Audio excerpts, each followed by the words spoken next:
ظاہر ہے علاقے میں کئی بستیاں ان کے زیر سایہ ہو گئی ہوں گی، سوائے ان بستیوں کے جن کے ساتھ ان کی دشمنی چل رہی تھی، جیسے بستی گامن اور بستی بہادر خان۔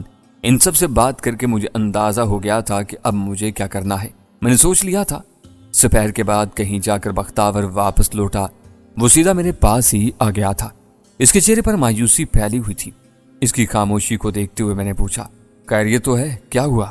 یار کتنا ظلم کرتے ہیں یہ لوگ، حملہ ہم پر ہوا لیکن تھانے دار ہم ہی پر پرچہ دینے کی بات کر رہا ہے، اس نے جلے ہوئے انداز میں کہا۔ ہوا کیا ہے؟ میں نے پوچھا۔ پولیس آئی تھی نا یہاں پر، ہم بھی ان کے ساتھ ہی چوکی چلے گئے۔ آج آتے ہی ہمیں ایک نئی کہانی کا سامنا کرنا پڑا۔ انہوں نے بتایا کہ ہماری گائے چوری ہو گئی تھی اور ہمیں بستی گامن کے لوگوں پر شبہ تھا۔ ہم آج صرف اس لیے گئے تھے کہ ان سے بات چیت کر کے انہیں سمجھا بجھا کر گائے واپس لے جائیں، لیکن آگے سے فائرنگ شروع ہو گئی۔ یہ کہانی کس نے سنائی؟ میں نے پوچھا۔ چوکی انچارج نے، جسے تھانے دار ہی کہیں گے نا، اس نے سمجھاتے ہوئے کہا۔ کوئی مدعی سامنے نہیں آیا؟ میں نے پوچھا۔ کوئی بھی نہیں تھا، لاشیں انہوں نے اسپتال بھجوا دی تھی، وہیں سے ان کے وارث لے گئے۔ مجھے اندازہ ہے کہ وہ ہمیں قتل میں ہی نہیں گائے چوری میں بھی پھنسائیں گے، اس نے تنزیہ انداز میں کہا۔ تم فکر نہ کرو، بس شام ہونے دو، سب ٹھیک ہو جائے گا، میں نے کہا تو اس نے چونک کر میری جانب دیکھا۔ میں نے اس بات میں سر ہلا دیا، اس کے چہرے پر مسکراہٹ پھیل گئی تھی۔ رات کا پہلا پہر ختم ہونے کو تھا۔ میں نے سرخ جیپ نکالی تھی، میرے ساتھ بختاور بیٹھ گیا تھا۔ اس وقت جیپ میں کافی اسلحہ موجود تھا۔ سپہر کے وقت شعیب کے ساتھ جہانگیر، آفتاب اور مدثر پہنچ چکے تھے۔ اب ہمارے سامنے گنڈوں کی جتنی بڑی تعداد بھی ہوتی ہم ان کا مقابلہ کر سکتے تھے۔ اس وقت وہ 2 گاڑیوں میں چل دیے تھے، ان کے ساتھ بستی کے نوجوان بھی تھے، جبکہ میں اور بختاور ایک ہی گاڑی میں تھے۔ ہمارا رخ پیروزہ کا ڈیرا تھا، یہاں پر منشی مہر خان ہمارے لیے نئی پلاننگ ترتیب دے رہا تھا۔ میں ڈیرے پر بہت دن رہا تھا اور جانتا تھا کہ کس طرف سے کیسے جایا جا سکتا تھا۔ میرا شعیب لوگوں سے مسلسل رابطہ تھا، میں نے تھوڑا بریف بھی کر چکا تھا کہ میں کیا کرنا چاہتا ہوں۔ آگے جو صورتحال بنتی وہ ہم اسی وقت فیصلہ کر سکتے تھے۔ ہم بالکل عام راستے ہی سے بستی چراغ شاہ میں داخل ہوئے تھے۔ اگر کوئی گاڑیوں کو دیکھتا تو اسے شک نہیں ہونا تھا، اگر کوئی دوسرا راستہ اختیار کرتے تو شک ہو جانا لازمی بات تھی۔ ہم نے گاڑیاں بستی چراغ شاہ ہی میں روک دی۔ میں اور بختاور بستی کے درمیان سے ہوتے ہوئے ڈیرے کی شمالی طرف جا پہنچے تھے، جس کے آگے باڑہ تھا اور پھر ڈیرے کی دیوار تھی۔ باقی لوگ دائیں بائیں چلے گئے تھے۔ جنوبی جانب ان کا گھر تھا۔ رابطہ ہو جانے کی وجہ سے ہمیں پتہ چل گیا تھا کہ سب لوگ اپنی اپنی جگہ پہنچ چکے ہیں۔ میں باڑے کے درمیان سے گزر کر جا سکتا تھا۔ وہاں کے کتے مجھ سے مانوسیت رکھتے تھے۔ مجھے بختاور کے لیے ڈر تھا کہ اس کے پیچھے نہ پڑ جائیں، دوسرا وہاں کوئی بندہ موجود نہ ہو، ورنہ خواہ مخواہ الجھنا پڑتا۔ ہمارے پیچھے کتے تو نہ لگے، لیکن ایک بوڑھا چارپائی پر پڑا ہوا تھا، ہمیں دیکھتے ہی خبردار ہو گیا۔ وہ لاٹھی اٹھا کر کھڑا ہوا تو میں اس کے بالکل قریب پہنچ گیا۔ جیسے ہی میں اس کے قریب پہنچا وہ مجھے پہچان گیا۔ وہ بجائے سہم جانے کی اونچی آواز میں کسی کو پکارنے لگا۔ ابھی اس نے منہ کھولا ہی تھا کہ اس کی آواز ذرا سے نکلی تھی کہ بختاور نے اپنا ہاتھ اس کے منہ پر رکھا اور اسے گھماتا ہوا چارپائی پر جا گرا۔ بوڑھا زور آزمائی کرنے کی کوشش کرنے لگا، جبکہ ہمارے پاس ایک ایک لمحہ قیمتی تھا۔ بختاور کو غصہ آیا، اس نے زوردار گھونسا اس کے سر پر مارا۔ بوڑھا چکرایا اور چارپائی پر ڈھیر ہو گیا۔ میں نے اس جگہ دیکھا جہاں سے چڑھنا تھا، وہ ایسی جگہ تھی جہاں سے کچا کمرہ شروع ہوتا تھا۔ میرا پلان یہ تھا کہ دیوار پر چڑھ کر اوپر چھت پر چلا جاؤں۔ میں نے ایک جست لگائی اور دیوار پر چڑھتا چلا گیا۔ اسی لیے میں بختاور بھی دیوار پر تھا تاکہ اگر کسی کو پتہ چل جائے تو مجھے کور دے سکے۔ میں چھت پر کود گیا۔ یہاں اندھیرا تھا اور وہ سب بیٹری کی روشنی میں بیٹھے ہوئے تھے۔ سب کو پتہ چل گیا تھا کہ چھت پر میں ہوں۔ بختاور کمرے کی دیوار کے ساتھ لگ کر بیٹھ گیا۔ وہاں بالکل اندھیرا تھا۔ میں چھت پر چلتا ہوا بالکل اسی جگہ پہنچ گیا جس کے نیچے مہر خان بیٹھا باتیں کر رہا تھا۔ اس کے سامنے کوئی 20 کے قریب لوگ بیٹھے ہوئے تھے۔ وہ سب اس کی باتیں غور سے سن رہے تھے۔ وہ کہہ رہا تھا، جس طرح اس نے میرن شاہ سائیں کو قتل کر دیا، اسی طرح وہ پیروزہ سائن کو بھی قتل کر دینا چاہتا ہے۔ اگر ایسا ہو گیا تو پھر تم لوگ کیا کرو گے؟ وہ تم لوگوں کو بھی یہاں سے بھگا دے گا۔ ہو سکتا ہے تم میں سے کئی افراد کو وہ قتل بھی کرتے، تمہاری لڑکیاں چھین لے۔ یہ تو بیوی سائن ہے جو تم لوگوں کو اپنے گلے سے لگا کر بیٹھی ہوئی ہے۔ اب ہم کو یہ انتظار نہیں کرنا کہ وہ ہم پر حملہ کرنے آ جائے، بلکہ ہمیں خود اپنی لڑائی لڑنی ہے۔ پر منشی جی، وہ جندوڑا بھی تو گیا تھا اس سے لڑنے کے لیے، اس کے تو 3 بندے مار دیے اس نے، ایک بندہ قیدی بھی بنا لیا تھا۔ اتنی گاڑیاں، ایک بندے نے بات کرنا چاہی تو منشی نے فوراً اس کے بات اچک کر کہا، دیکھو کون کس کی لڑائی لڑتا ہے، وہ تو خود نہیں گیا تھا نہ لڑنے، اپنے بندوں کو بھیج دیا تھا۔ بی بی سائن اس سے بہت ناراض ہے، یہ لڑائی تو ہم نے اپنی لڑنی ہی ہے، میں خود ہوں گا تم سب کے ساتھ، سب سے آگے، جس کے پاس جو اسلحہ ہے وہ نکال لائے، سب پھاٹک پر جمع ہوں گے، اور ہاں جس بندے کی گولی سے وہ مرا اسے 10 گائیں انعام میں دی جائیں گی، جو اس لڑائی میں لڑا اسے 1 گائے تو ملے گی۔ منشی مہر خان نے لالچ دینے کی خط کر دی تھی۔ اب میں اس کی مزید بکواس نہیں سن سکتا تھا۔